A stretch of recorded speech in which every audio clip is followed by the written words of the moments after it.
नमस्कार मित्रांनो, मी सूर्यवंशी ज्ञानेश्वर स्वागत करतो आपल्याच्या व्हिडिओमध्ये. तर मित्रांनो, स्वतःच्या गावात राहून काम करावं आणि महिन्याला कमवा. तर मित्रांनो, या योजनेचे नाव आहे कृषी मित्र योजना. म्हणजे याची सर्व माहिती आपण याच्या व्हिडिओमध्ये पाहणार आहोत. तर व्हिडिओ शेवटपर्यंत बघावा. आपल्या चॅनलला लाईक, शेअर, सबस्क्राईब करायला विसरू नका.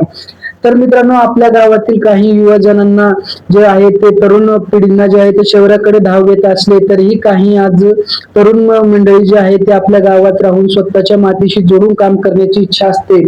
जर तुम्ही अशा संधीच्या शोधात असाल आणि तुम्हाला शेतीची आवड असेल तर तुमच्यासाठी एक अत्यंत आनंदाची बातमी इथे आलेली आहे मित्रांनो. महाराष्ट्र शासनाने नुकतीच कृषी मित्र योजना नावाची एक स्कीम चालू केलेली आहे व तसेच आधुनिकाची जोड देण्यासाठी ग्रामीण तरुणांना त्यांच्या गावातच सन्मानाचा रोजगार मिळवून देण्याचा महत्वाचा पाऊल उचलला आहे. तर शहराकडे धाव घेण्यापेक्षा स्वतःच्या मातीत काम करण्याची ही सुवर्ण संधी नक्की आहे. तर चला या योजनेबद्दल सविस्तर माहिती घेऊया व आपल्या चॅनलला लाईक, शेअर, सबस्क्राईब करून घ्या असेच नवीन व्हिडिओ पाहण्यासाठी. तर मित्रांनो, खूप दिवसानंतर व्हिडिओ टाकत आहे तर क्षमा असावी, कारण काही कामानिमित्त मी व्हिडिओ टाकू शकलो नाही. तर यापुढे कंटिन्यू व्हिडिओ आपले येत राहतील. तर मित्रांनो, चला जाणून घेऊया. तर मित्रांनो, शेतकऱ्यांपर्यंत पोहोचत नाहीत किंवा वेळेत त्यांची माहिती मिळत नाही या समस्येवर उपाय म्हणून थेट तळागाळात म्हणजेच प्रत्येक गावात ATMA म्हणजे आत्मा योजनेअंतर्गत एक कृषी मित्र किंवा शेतकरी मित्र नियुक्त केला जाणार आहे. याचा मुख्य उद्देश हाच राहील की राज्यातील शेतकऱ्यांना त्यांच्या शेतीविषयी योग्य तो मार्गदर्शन आणि योग्य तो नवीन तंत्रविद्या जे आहे ते मार्गदर्शन मिळावे आणि नवीन तंत्रज्ञान आधुनिक पद्धतीच्या सहाय्याने पोहोचावे व तसेच त्यांचा वापर वाढावा. थोडक्यात हे कृषी मित्र सरकार आणि शेतकरी यांच्यातील दुर्वा बनवून विकासाला गती देणार आहेत.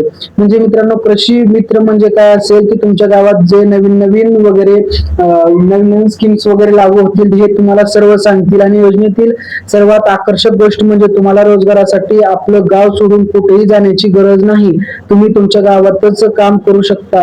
आपल्या लोकांची सेवा करत तुम्ही पैसे कमवू शकता. त्याहून चांगली बाब ती कोणतीही. हे फक्त काम नोकरी नसून एक प्रकारची समाजसेवा देखील आहे मित्रांनो. तर माहितीची देवाणघेवाण अत्यंत महत्वाची आहे आणि हे कृषी मित्र तेच काम प्रभावीपणे पार पाडणार आहेत.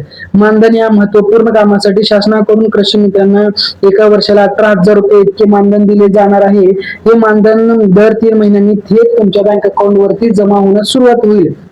तर मित्रांनो, याचं थेट जे याचं उत्तर आहे ते मित्रांनो तुम्हाला मी सांगतो की महाराष्ट्र सरकारने दिलेल्या कृषी मित्र ही जी योजना आहे याच्यामध्ये तुम्ही सर्वांनी लाभ घ्या व तुमच्या मित्रांनाही सांगा जे गाव सोडून जाणार नाही त्यांच्यासाठी सुद्धा ही लाभदायक एक योजना आलेली आहे. दर 3 महिन्यांनी थेट तुमच्या बँक अकाउंट मध्ये जे आहे ते आर्थिक स्वर्ग मिळेल आणि तुम्ही स्वाभिमानी गावात जगू शकाल मित्रांनो. तर तुम्हाला गावाबाहेर जायचं नसेल तर हे काम तुम्ही करू शकता. आणि 18,556 म्हणजे 87 कृषी पर्यवेक्षक नेमले गेले आहेत. त्यामुळे हे नवीन कृषी मित्र त्यांना सहाय्यक म्हणून काम करतील. ही खरंच एक मोठी अपडेट आहे ज्यामुळे ग्रामीण भागात मोठ्या प्रमाणावर रोजगारांच्या संधी निर्माण होतील आणि विकासाला गती मिळेल. तर मित्रांनो, हेच एक जे कारण आहे ते पुरेसं आले आहे आपल्यासाठी. तर मित्रांनो, कृषी पर्यवेक्षक नेमले गेलेले आहेत त्याच्यासाठी व त्यांना सहाय्यक म्हणून कृषी मित्राची भरती तर जिल्हास्तरीयवर होणार आहे. जिल्हास्तरीय म्हणा किंवा तालुकास्तरीय म्हणा ही जी भरती आहे ती होणार आहे. याच्यामध्ये काय काय होणार आहे मित्रांनो, तर उमेदवाराचे वय जे आहे ते 40 वर्षापेक्षा कमी असणे आवश्यक आहे. तरुणांना संधी देऊन त्यांना ग्रामीण विकासाच्या प्रवाहात आणण्याचा हा एक महत्वपूर्ण प्रयत्न आहे मित्रांनो. व तसेच शिक्षण तुम्ही किमान माध्यमिक किंवा उच्च माध्यमिक म्हणजे 10वी किंवा 12वी शिक्षण पूर्ण केलेले व पास असायला पाहिजे. तर तुम्हाला माहिती समजून घेण्यास आणि इतरांपर्यंत पोहोचवण्यास मदत होईल. कौशल्य म्हणजे तुमचे जे कम्युनिकेशन स्किल्स आहेत, तुम्ही वाद कसे करता याच्यावरती उत्तम असावे जेणेकरून तुम्ही शेतकऱ्यांशी प्रभावीपणे संवाद करू शकता. तसेच तुम्हाला राजकारणाची आवड असली पाहिजे, समाजकार्याची, तर तुम्ही पारपणेच पाडू शकता. तर मित्रांनो, व्हिडिओ कसा वाटला कमेंट करून नक्की सांगा आणि आपल्या चॅनल लाईक, शेअर, सबस्क्राईब करायला विसरू नका. थँक्यू.